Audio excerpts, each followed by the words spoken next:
Hello, my friend, and welcome to the Sales Podcast. I'm Wes Schaefer, the Sales Whisperer, your host, and I'm back. Not that I really went anywhere. We did have the holidays creep in, and I've been interviewing fewer people, working on some new ideas for the new year as I get to the 300th episode.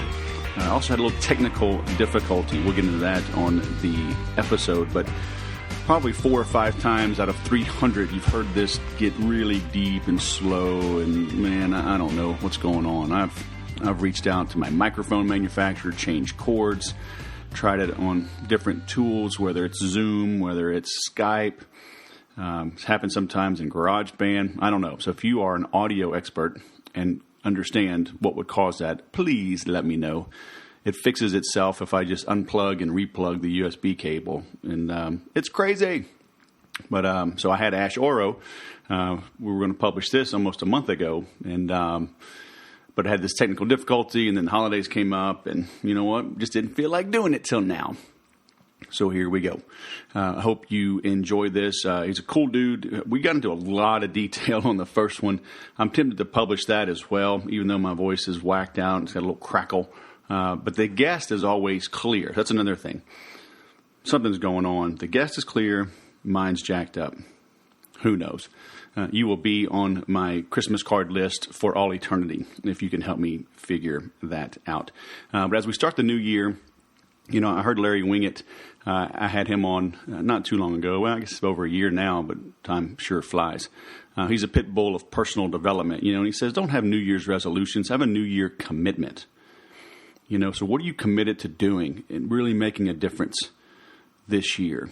Get after something, okay? And make sure you're focusing on little bits in every part of your life. You know, is your spiritual life strong? Is your physical fitness strong? Is your family strong? Is your business strong? You know, at the end of January, I'll come up on 1 year of doing Brazilian Jiu-Jitsu. And, man, I am still sore every day, beat up. I'll probably get my blue belt here in another 1 or 2 months. And I'm so glad that I did it.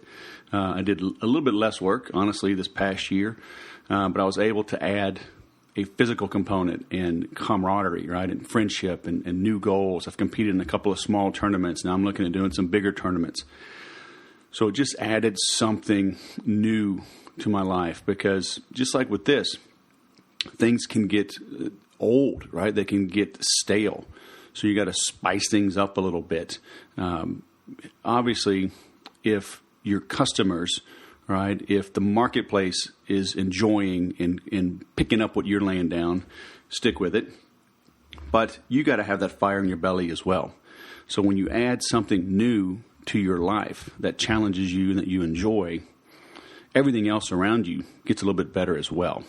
Okay, so bite off a little more than you can chew this new year, something in your business as well as in your personal life, and you'll be glad that you did. One thing you may want to check out to add that is the Make Every Sale program. Go check that out, makeeverysale.com, and stay tuned. I've got a friend in town. She's helping me for a few days, and I'll be rolling out a high-level mastermind for the first time ever. We're looking at early March to have the first one. There'll be an application process. But my goal is to have these meet in person 3 to 4 times per year. We're still kind of mapping out the exact structure. But it'll be a small group, be only 10 to 12 people in each mastermind. I may have multiple masterminds, but there'll only be 10 to 12 people. And then once or twice a year, bring everybody together that's in all the masterminds so you can meet. But then 3 or 4 times a year, the small group will meet in person, as well as the regular support, you know, one-on-one support, private group support, things like that. So stay tuned for those 2 things. So more to come with Make Every Sale and the Mastermind. If you have questions, you can hit me up at thesaleswhisperer.com. There's a Contact Us page. And then the Make Every Sale is just makeeverysale.com. Thanks for listening. Happy New Year. Let's bring on our guest. Ash Oro, thank you for putting a shirt on, man. I appreciate you going the extra mile for me like this. Hey, anything for you, buddy. And thanks for doing this again. I still don't know. So anybody listen to this, if you are an audio expert, every now and then, it's happened probably 4 or 5 times in 4.5 years, it gets this slow, deep I don't know, audio recording, just of me, never of the guest. It's always me. So I've done this on laptops. I've done this on desktops. I don't know, man. I don't know. So if somebody's listening, please let me know. So Ash has graciously agreed to come on and do this again. This dude is a digital nomad. You know, now that I know a little bit about you, I don't know. This could be quite interesting. I got my notes from the last time that we talked. We got into cryptocurrency. We got into how you started a bank. You're living in Thailand. So what the heck are our listeners going to get out of this interview? You know, what I hope they get out of the interview is that it's completely in their ability to build their own freedom. They don't really need anyone else. They don't need, they just need to create value in the marketplace however they can. And that value will eventually become reciprocated. All right. I like that. I'm writing that down. Because, so we're re-recording this early, it's January 2nd, January 3rd for you, 2018. That's right. And so it's a time for resolutions. I heard, Larry Wingett is the pit bull of personal development? Haven't heard of him. Good dude. He's from Oklahoma. Got a big old handlebar mustache, wears the cowboy garb and got the Oklahoma twang and 6 or 7 times New York Times bestseller. And he just gets in your face, right? He's got, where do I have his books? One of his books is like Grow a Pair, right? Mm-hmm, Another one, is like You're Broke Because You Want to Be, things like that, right? But I just heard him yesterday talking about New Year's resolutions, and he says, you don't need a resolution. You need to make a commitment. Don't resolve, commit. Jump in and do something. So I love that you open with that, right? You have the ability to create freedom because we see people, who was it, Thoreau, that said, most men lead lives with quiet desperations and go to their graves with the song still in them. That's right. And I see people commuting. I see people under the gun. But I mean, is it as simple as just making up your mind and doing it? I don't think it's that simple. Whenever I broke out to become a digital nomad back in 2012, I had 1 year's worth of living expenses saved. And that gave me a 1-year runway to put myself in a position and set me up for success. But granted, I moved out of the country into a foreign country and had to deal with visas and the government and language barriers. But if you're just looking to branch out, work your job for as long as you need to while you're side hustling something that you can start proving that idea has demand. And then once you start making your first couple dollars, your first couple $100, then your first couple $1,000 with your side hustle, maybe you're building a bot online, or maybe you're building a chat bot, or maybe you're building websites or doing design or whatever on the side. Once you start making money there, then you're replacing the income that you can now confidently quit. Otherwise, you quit. You have a runway, I think, a year at minimum, and then you try to start building your own thing once you control and have all of your time for yourself. Yeah, and I mean, for people that are listening, I mean, you weren't just some, peace, love, and happiness guy. I mean, you were an engineer, right? I mean, you had that day job for what, 7 years? Yeah, for 7 years I was an engineer, right? So just working for the man, right? Punching in. Coming into the cube every day, working, my 8-9 hour shift, got your hour-long lunch break, and then you got into traffic and drove back home, sure. Right. But in the back of my mind, I was like, just one day, and I don't even remember when it was, but it was like a shift, I've got to start building something for myself. I can't just keep building something for someone else. I got to build something for myself, because then I can control it, right? And then it's up to me to generate more money using whatever I built for myself. It's really interesting. It's all about I've started saying this phrase, own digital assets and rent physical assets. And I really like that because the digital life can move around you anywhere you go. It can follow you around the world. So I'm right now in Chiang Mai, Thailand. 30 days from now, I'm going to be in Denver, and then I'll be in Acapulco, Mexico, and then possibly in Australia in the next couple months. And my business just runs around with me. Whenever you're stuck in a physical business, then, you've got a lot more constraints, and you've got a lot more taxes and regulations. Right. Yeah. I think, my audience at the Liberty Entrepreneurs podcast, my audience, we're interested in the concept of building freedom, right? That's why I opened with building freedom. You have the opportunity to build your own freedom if you'll take it. It's not going to be given to you. And I think that's why a lot of people still enjoy voting, because they think their freedom is going to be given to them. Yeah. I mean, would you say you were unhappy at your job, or was it just an itch kind of pulling you out? It was just an itch, man. I mean, I would sit at work and find myself, listening to economics presentations, because I started loving economics and the role that money has to play in just freedom in general. And then I learned about entrepreneurship and how value is created, like all this stuff just outside of my normal job. And it just became so interesting to me that when a moment came and, I was asked to come down to St. Vincent and the Grenadines to help build and start Euro Pacific Bank. Actually, at the time, I didn't know that I was going to build it. I thought I would come in as a commission-only sales guy. But I came in, and my interests just continued to drive my career. And eventually that ended up completely online. Well, and I don't think we can overstress the importance of building up that rainy day fund. I've had so many guests that have said the same thing. I'm one of the early ones. I think it was maybe the 15th episode, had Cliff Ravenscraft, the podcast Answer Man. He was working in his family's business, in insurance, he and his wife, and he just wasn't happy. But, they worked, they built up that rainy day fund. They lived within their means. Mm-hmm. I look around and I see people in just, new cars and big homes and the latest electronics. I mean, golly, that iPhone 10 came out. Man, I've had every iPhone. And I think everyone except the 5. And I like Apple.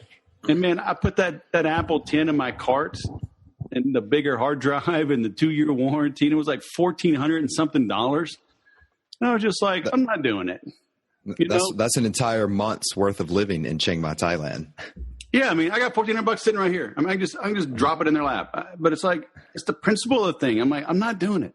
I got an iPhone 7, whatever plus, and I'm like, it works. And so I remember years ago, a vice president telling me, don't let others spend your commission. Because he was like, you're going to start making money. They're like, oh, you should get a new car. You should get a Corvette. You should get a Lexus. I mean, just telling you all these things is like, you didn't earn this money, so don't tell me how to spend it. Mm-hmm. But how were you living within your means? Were your friends buying new cars and you're driving used cars? I mean, did you? Yeah, exactly, man. So, this was, I was well into my career during the 2007-8 crash. And that affected me a lot. I lost 50% of my 401k and I didn't know what to do. I panicked and I sold the rest of it at probably the very bottom. Oh. And then I just kept it in cash, right? Because I just didn't know what to do. And so while my friends were going out drinking and going out dinners a lot and buying houses, that was the big thing, right? Because up in the early mid 2000s, everyone was buying a house. And if you were working a job and you didn't buy a house, you were crazy. You're going to miss all this money, right? And I don't know, just something about purchasing and trying to obtain assets in the physical world has never really appealed to me. Right. I went and started downloading MP3s way back in the day because owning physical property always struck me as easier, faster, more fun, and cheaper than its counterpart in the physical space. And so, last time we started talking about cryptocurrencies, and this is a good example of the things that you can collect or the asset rights in the digital space. Back in the day, it was everything that you could reproduce, like MP3s or memes or cat pictures and stuff like that, movies. Now, just bringing back from our last conversation, Bitcoin and cryptocurrencies are now digital assets that you can save and you can collect, and that can't be infinitely reproduced in the digital space. And this is a paradigm shift, because what that does is it allows us to have natively digital money online. Yeah, and I've been learning more and more about that as well. I mean, part of me is going to play devil's advocate. Part of it's real life. I mean, right now, my entire music library is gone. Yeah, and I had hundreds of physical CDs. I burned them all. I kept them for years and years just in case, and then I got rid of them. And then through a series of computer crashes and changing backup companies and whatever, it's gone. You know, and I'm talking to Apple. I'm like, I thought I had all this in the cloud. I thought you could track all this. And I don't know. Part of me is like missing albums, you know. Now, as we look to move and whatever, I'll be glad that I don't have to move, 600 albums. But I mean, is there no value in something physical? There's a ton of value in physical stuff, right? I think that it's a really good investment for a lot of people who see more value in it than I see in it. Like some people make a killing renting out houses or apartments, right? For me, it's not a system that I could really figure out. And I didn't take too much time to like try to learn it, but it just always seemed like it was so complicated. Insurance and taxes and the interest on getting a loan and working through the bank to get the mortgage, and how do I have to live in it, or how am I going to keep up the grounds and mow the grass? And what if the hot water heater breaks or my tenant doesn't pay? Or I was like, my God, there's just so many moving parts to that. I guess I'm just too lazy and I didn't want that many moving parts. So I wanted to be more efficient in the things that produced income for me. Well, so people that are listening, they could say the same thing, like, well, man, how do I check mail? How do I get my issue of Sports Illustrated if I'm living in Thailand, right? How do I, do they have the internet there? Can I be on Facebook from Thailand? I mean, so you had to learn a whole new way of doing things, right? But I guess you were interested in it, so you endured the learning curve. Yeah, well, I was never an entrepreneur in the physical sense, like in the physical world. Sure. I've always been an entrepreneur on the digital world. Gotcha. Yeah. And I will say that the internet's the internet pretty much everywhere, especially if you have a VPN. And you have access to all of your tools and all of your data and everything you build and your team through applications like Slack or WhatsApp. And it's just like it's a culture, it's a mentality, it's a perspective to live and work online and, travel around. I was traveling earlier this summer with a big group of people, about 50 people in total. We were going 1 month to each city, 12 cities around the world. And it was just too much because I couldn't build my business. It was too social and just too many obligations of being in a group that size. Right. And so that's why I came to Chiang Mai, Thailand, which, to give your audience an idea, there is a really cool expat, like digital nomad or want to be digital nomad scene here, meetups every day. You can easily live on $1,500 US a month. It's a really great place if you are looking to make that jump and you've got some savings, maybe working your design job or your engineering job, kind of like I did. Then look on Nomad List and take a look at some of the nomadic places around the world. And Chiang Mai, Thailand is definitely towards the top of that. Mm-hmm. Well, what about like visas and whatever? I mean, are you limited? Is it 3 months, 6 months, 1 year? Yeah. Well, the government's going to make it difficult anywhere you go, right? That's their only job. Well, that and print money. Right. And so, when you come into Thailand, you get a 1 month visa. You can extend that for 30 more days. Or before you come, you can get approved for a 2 month visa and then extend that to 3 months. So the longest you can really stay without getting any type of process type visa is going to be 90 days. And that still requires going to the Thai embassy. Right. Otherwise, you just fly in, you get 30 days, you fly out, you fly back in, you get 30 days, or you can extend it. And that's going to, be $100 or something. How long do you have to leave? I think just a couple days, just fly back. There's actually services that'll like take you across the border and back. But I flew just to one of the neighboring countries and flew back. Oh, cool. It makes it more inconvenient, but if you're willing to do that, you can save a lot of money and, meet a lot of cool people in one of these nomad cities. But So how did you test your idea? Because I'm envisioning an engineer, right? Listening to this and saying, okay, great. I'm an electrical engineer. I'm a civil engineer, whatever. And, maybe he has a hobby in automotive or has a hobby in, I don't even know what, fantasy football, right? Sure. So what you got to do is just like see within your network, see if you can get a client, even before you build a website, even before you really do anything. Just be confident in the value, the skills that you've got, and start asking around. Be like, hey, I repair Harley Davidsons, right? Do you know anybody that needs their bike fixed? I can do that. And just see if anybody knows somebody. And if you've got, a good reputation, people are going to make those word of mouth referrals to you. And tell them straight up, hey, I got a day job, but I love Harleys. You know. And I'll fix your Harley. The guys in the shop are going to charge you $1,000. I'll do it for $400 or $500 or $600. Yeah. I'll do it for half price, but it'll take twice as long. Right. Maybe, right? Because sure. Yeah, you got a day job, right? Like, hey, I'm going to work on this an hour a night during the week and, 4 more hours on Saturday, and so I'll get it to you next week. Right. And to drop one for your audience that they can do right now is if anyone enjoys blogging or writing, you can come. There's a social media website called steamit.com. Yeah. And they can sign up for an account and start blogging, and maybe people start appreciating, thumbing up, upvoting what they write, and they can make some easy cryptocurrency that way. I'm not going to say it's easy because it takes a lot. You've got to put some effort in. But yeah, it's an interesting avenue for new people to get into cryptocurrency. Yeah, I got this pulled up over here. My brother-in-law just told me about it, and it's Steemit. So it's STEEMIT.com.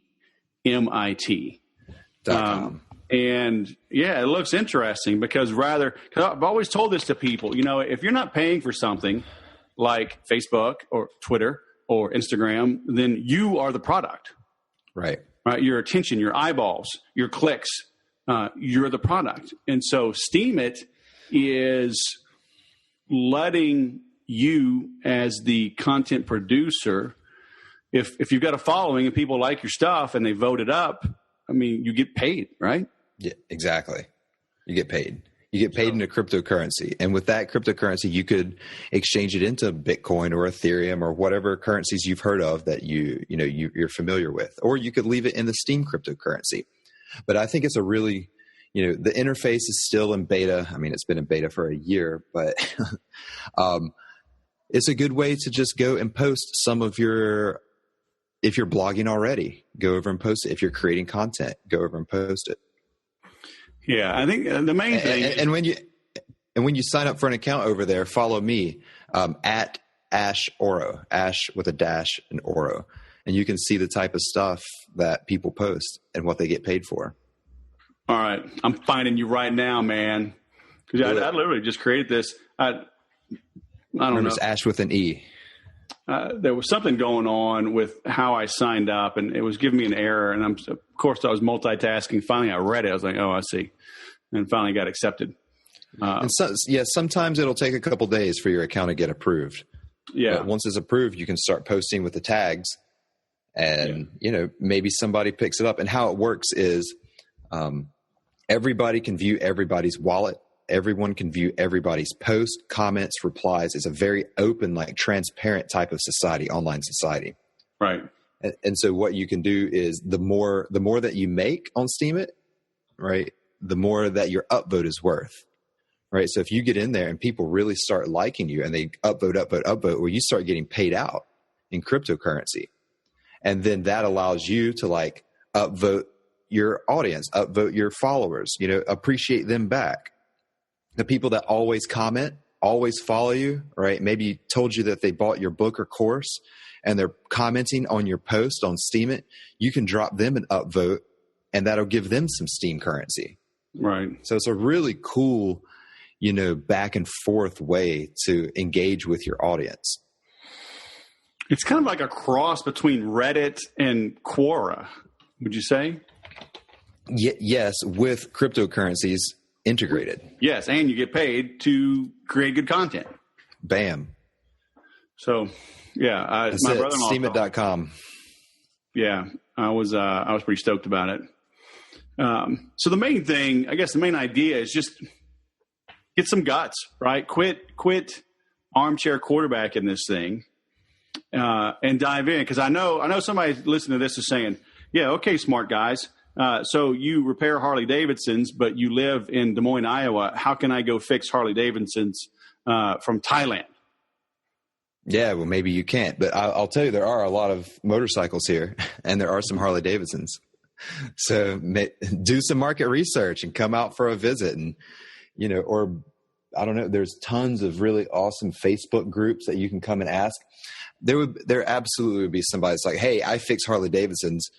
Come into one of these Chiang Mai, Thailand groups. Do you think that there are people there? Do you know anybody that needs their motorcycle fixed?"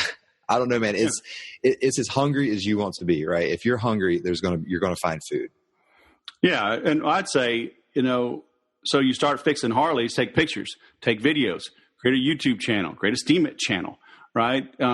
Get known for good tutorials, get known for good tips it's on Harleys. Great. So you move to Thailand, or you move to New Zealand, you move to the Philippines, wherever. Maybe they don't have as many Harleys. So maybe you work on other motorcycles. Maybe they need a Harley Davidson repair person, right? Or the worst case, because you have a following and you start learning how to monetize a hobby, now you can start teaching others how to monetize a hobby. That's when you can do that from Thailand, but you got and the people, and the people that are building the digital businesses have, a lot easier route to take to get the free and flexible lifestyle of a digital nomad. I mean, and it's not all great, right? Being a digital nomad is not just toes in the sand, making $20,000 a month passively while I drink a Mai Tai. I mean, it's a lot of grind, and it's a lot of hustle, and it's a lot of like culture shock sometimes, and language barriers and inconveniences, and just that in and of itself is a skill set that could make you fail in your business if you don't know how to handle it. Right. The best thing to do is build your business, and I focus on digital businesses.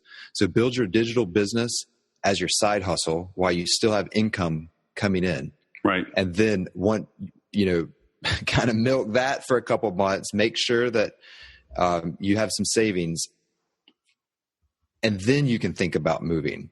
Right. But I would say just don't move, live in your current apartment. If you really want to quit your job and build full time on your side hustle, make it your primary, then just do that from your house where everything's comfortable. Where everything is, where the grocery store is, where the gym is, where whatever is, right? Because that's going to give you the best opportunity to really build that thing. Right. And then once it's built and you're confident, you've got systems and processes and automation that are helping you keep it up and running, and maybe a VA, but then you could launch off. Right. And only then. Yeah. I really want your audience to hear that, because even I, someone who is seasoned in doing this, earlier this year, while I was traveling through Europe, I could feel myself coming into a slump, and my businesses weren't getting built. Right. And I was drinking too much wine in a European summer. Yeah. I mean, I'm glad you say it, because it's, I don't think we were put on this earth to just hang out and drink a bunch of wine in a European summer.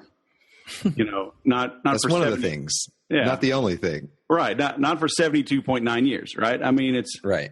Have some wine. I got me a little Guinness stout right here. So, by all means partake, but heck, even God worked 6 days a week. Right. And he took off the seventh. So, I think we're put here to create and produce, not necessarily grind, right? Not work yourself to the bone and suffer this miserable existence where you just, don't want to wake up. But yeah, I don't think we should be. I don't think the ultimate goal is to just sit on our butts and do nothing. Yeah, I think grind out for 2-3 years. When I say grind out, I'm talking, 12 hours a day is what I used to consider a full day. Right. If you're putting, and I don't hit 12 hours every day right now. I would say I don't hit 12 hours most days now. Right. Because I did the grind, and you do the things that people won't do now, so you can do the things that they can't do later. Right. And I really do believe that. Yeah. And now, because then it becomes a choice. Right.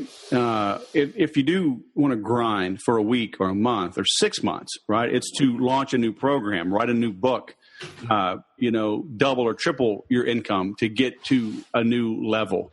but it's not your eternity, right? Right. It's not because the boss says, hey, guess what?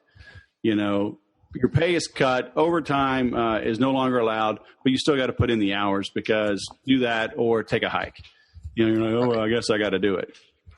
So, because I put in a lot of hours, but I don't feel like I'm working, right? I love writing. I love researching, learning, but I just got back from 2 hours of jujitsu.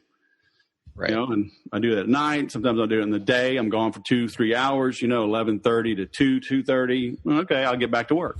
So, but I'm refreshed. I'm beat up, Mm-hmm. But I had a nice break. Yeah. And that's the type of stuff that's difficult to do on the road in the digital nomadic life. Right. All the logistics in the organization and stuff, and I really want your audience to hear me. Build your digital business at home. Right. And then once you have clients and once it's cash flowing, then rethink traveling. Right. Yeah. Because maybe you don't want to travel. My wife doesn't like to travel. And so since she doesn't like to travel, then I don't like to travel. Right. Mm-hmm. So, I want her to come with me. So, we make do where we are and have fun. So we eat out, she's redecorating because she's into that thing right now. So she can buy what she wants, sell what she wants. I don't care. We have that freedom, but, what would you say to somebody? Is it risky to build that side hustle in a field related to their day job? Like might they get in trouble? If you're an engineer and you get a side job doing engineering work, you can always be a contractor as long as you're selling the time that you've told your current company that you're going to sell them. As long as you sell your time, your focused time, as focused as you want to that company, then you're free to do whatever you want. Like be a contractor doing similar stuff. I went from engineering to banking to podcasting to virtual assistants to now cryptocurrency. So who knows where your curiosity is going to take you.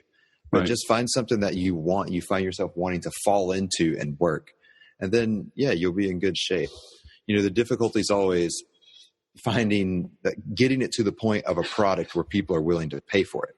Right. Right. So learn the difference between entrepreneurship and engineering. So I'm speaking to my fellow engineers here. Right. Learn, don't build because you can build. Build because you understand entrepreneurship and you know why you're building and how to build it and for whom you're building it and an idea on how you're going to cash flow it. Because you can sit an engineer or a programmer or somebody like that, speaking as an electrical engineer, we can just build random shit all day, probably for the rest of our lives. Just at what cost and for what point, right? Try to turn one of your passions into something that people will pay for. Yeah. Yeah, because I want people, obviously, some may have like a non-compete or whatever. And so, we're not saying steal business from your employer, but if you truly love electrical engineering, but you're tired of that job, then, is there, and maybe you work for an electrical engineering firm and they only work on commercial projects, I don't know. And so maybe you could get a side hustle working on, residential, or working on computers or something, right? So it's still in your field, but it's not competing. So you don't get in trouble. So you can still follow your passion. Yeah. And you've got to be aware of that. And because that is a reason that there could be some repercussions. So just know what you're doing, and go out there and do it. Just go out there and do it. That's the thing. Just put something together. Like I wish I'm a big supporter. And if you believe that middle school, high school, college isn't for you and you're convinced of it and you've got good reasons, then just quit. Maybe not middle school, but high school and college, just leave, just get out of there and go do your thing and find your thing. Put your milk down, Junior, drink this beer and go get to work. But Daddy, go get a job. All right. Finish your milk. Some of the smartest people I run into are college and even high school dropouts. Sure. And, I think what really happens once you find a passion, right?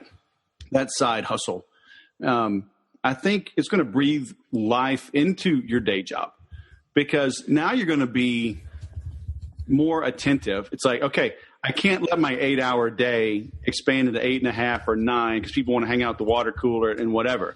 So I'm going to give them a solid 8 hours, and I'm going to get my butt home because I have something else I want to work on, and I only have an hour to work on it before dinner, or I'm going to have dinner and put the kids to bed, and then I only have an hour to work on it before I pass out from exhaustion. So you won't give up that time. So you'll end up getting better at your day job because you have a passion again. Yeah. But stay after it until you master. I see far too many people that they get a sniff, right? And oh, that's it. I'm quitting. I'm quitting my job. I found what I'm going to go do. And so I love what you said. Go get somebody to pay you first. You're not just going to find something that you love to do and be able to do it, right? You have to build that thing. You have to figure out what you're interested in and start putting action around that interest. Figure out what to do. Just go and learn a new programming language. Go read about cryptocurrencies. Go learn about drop shipping. Go look at how to create a course. Maybe you really know how to do something. Maybe you are that Harley repair guy and you really know how to repair, and you create a course on it. And then people buy it if you're good. But it's everybody has $1 million idea, and they're worth about $1 until you start acting on it. Yeah, they're worth a nickel.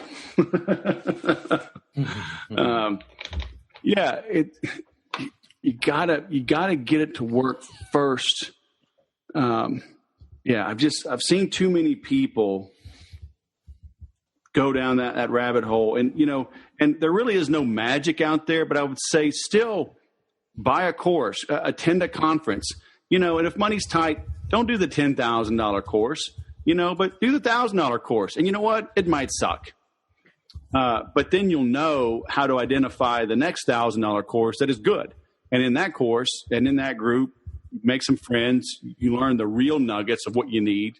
And you'll turn that wasted 1,000 plus the good 1,000 into 5,000 or 10,000, right? And then buy another course, go to another conference, and you gotta take everything with a grain of salt, right? I won't go to. I don't know if I'll go to any conferences this year. A couple people maybe give me a free ticket here and there, but I see too many people going to too many things, thinking that the answer is out there, and I think it's because they don't want to do the work. They don't want to sit at home to learn how to do a video and how to make a podcast, how to write a blog post, how to use Steemit, right? And write a good article and get that ramped up. So they're going to spend $1,000 for a conference. They're going to spend, $600 for airfare. They're going to spend $600 on the hotel. They're going to spend $300 on food. They're going to spend $300 boozing it up with people because that's what they do at conferences. They're going to take a bunch of notes and then go back to their home, tired. Right. Spend $3,000, and they go back to the grind and never open their notebook or apply anything. Right. Exactly. Yeah. And maybe you're not an entrepreneur then. Yeah. Right. And there's nothing wrong with not being an entrepreneur. There's nothing wrong with not being an engineer. Right. It's just find what your strengths are, find where the value is that you can create, and just go out there and do it. Don't tell us about it. We don't want to know about it until it's something that is a product or a service that we can use. And then let's hear about it. What are you doing? Right. Yeah. How does this help me? How does this benefit me? How does this add more value to my life? And that's really it. That's the mindset. And if people want to get more into this mindset of, entrepreneurship, digital nomad, coming at it with a finance and engineering perspective, then check out my podcast, libertyentrepreneurs.com. And I've got about 75 episodes currently released, and just dig through there and see if any of these entrepreneurs who I interview does something that you're interested in. And maybe you can learn a couple nuggets that send you down a rabbit hole to your next project that you can monetize and, build your freedom. So it's libertyentrepreneurs.com, you said? That's right. Right? Yep. Okay, cool. So I will link to that. I've added your Steemit link to this. I've got your Liberty Virtual Assistants, which is another one of your businesses. And follow me on Twitter at Ash with an E _Oro, ORO. All right. Man, you didn't give me that last time. What, you holding back on me? I had to check you out, see what kind of guy you were. All right. I don't blame you, man. That's probably a good thing. All right. I got your Twitter here, man. We got everything. All right. All right. I appreciate you letting me back on the show, man. Whatever, dude. Thanks for coming on. My technical issues. You think after 4.5 years I'd have this figured out, but we're always learning, aren't we? That's right. All right. Well, I'm still planning a trip. I think it's going to be in March. I'm going to fly over to India. So when I firm that up, I'll let you know. I'll see if you have to leave the country for any amount of time. Maybe we can meet somewhere. All right, brother. Yeah, let me know if you're in Thailand. That's right. All right, man. Well, we'll link to everything. So, Ash Oro, go enjoy your January 3rd here. I'm going to bed January 2nd. All right, Wes. See you, buddy. All right, man. Have a great day. So what'd you think about that, huh? I love the fact how he opened about just deciding to be free. You know, I will probably never be a digital nomad. I got 7 kids. I got one about to turn 21, one about to turn 4, and everyone in between. We'll be having grandkids before you know it, and we'll never downsize. We need to get a bigger house because people are always hanging out.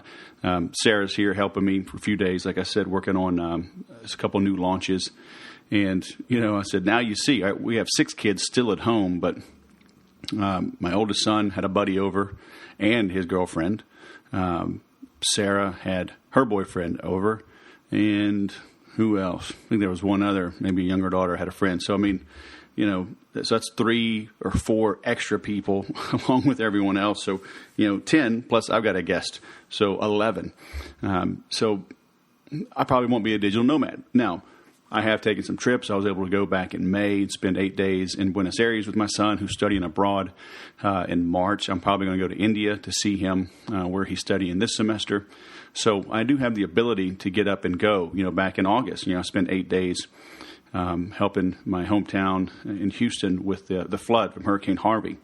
So it's like somewhat of a digital nomad, right? I'm able to take extended periods of time, 7 or 8 days. Most people can't take 1 day, let alone 7 or 8, and go to another state, go to another country. So having that ability is nice. Having that freedom is nice. And you need to be able to create that on your own as well. There really is no safety anymore. If you think you're going to stay at a company for 30 years and get a gold watch, it's probably not going to happen ever again.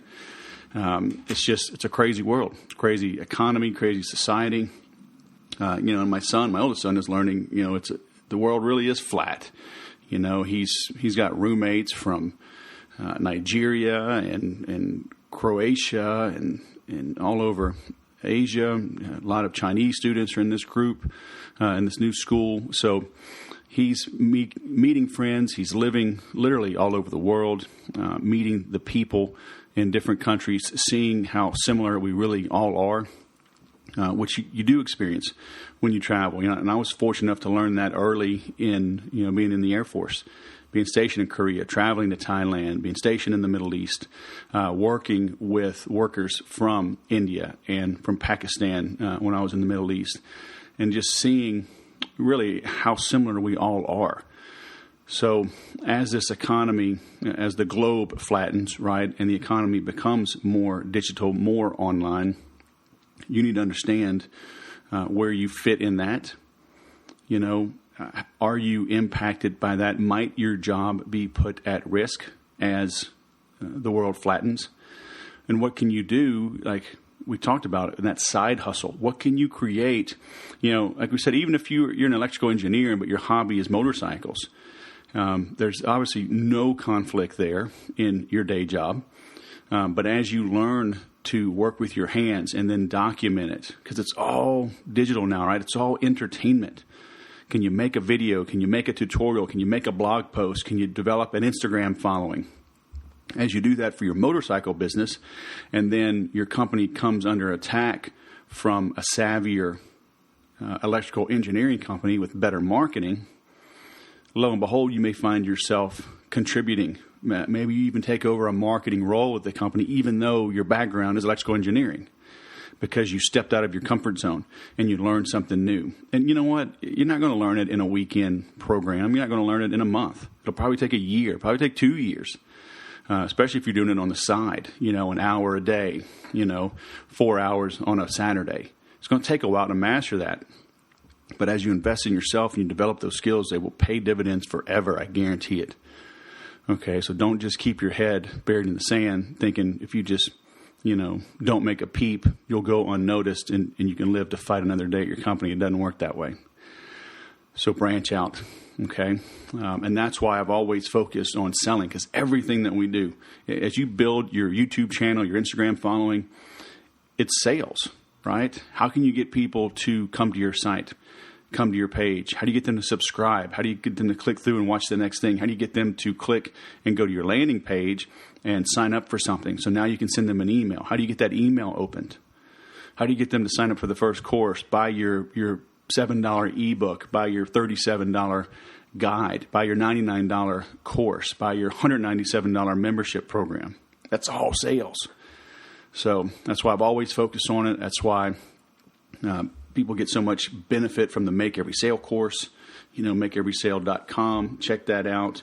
It give you a 1-year money-back guarantee in that group. And as I mentioned as well, I'm recording this on January 3rd. We are putting the foundation down to launch a high-end mastermind, small group, 10 to 12 people in each one. It won't be cheap, but it won't be one of those brutally expensive things either. Okay, I like to call it reassuringly expensive.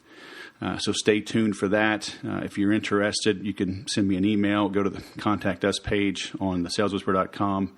In the comment section, just let me know you're interested. I'll add you to the list because as we build that out, you'll be hearing more of that. But like I said, tentatively, the first one will be March 1st and 2nd in San Diego. But we're putting the finishing touches on that now. So stay tuned because it's all about execution. It's all about expanding your sphere of influence while at the same time narrowing those that have access to you, right? Running with a better crowd. There's too much noise out there. There's too many people regurgitating stupid things they've heard and not tested. So you've got to really be careful who you let into your life. And so that mastermind group is going to be a good one for you to hang out and associate, network, and brainstorm with doers. All right? That's what I do. So, hey, thanks for listening. Have a great year. Stay in touch. Join the Make Every Sale program. And now, go sell something.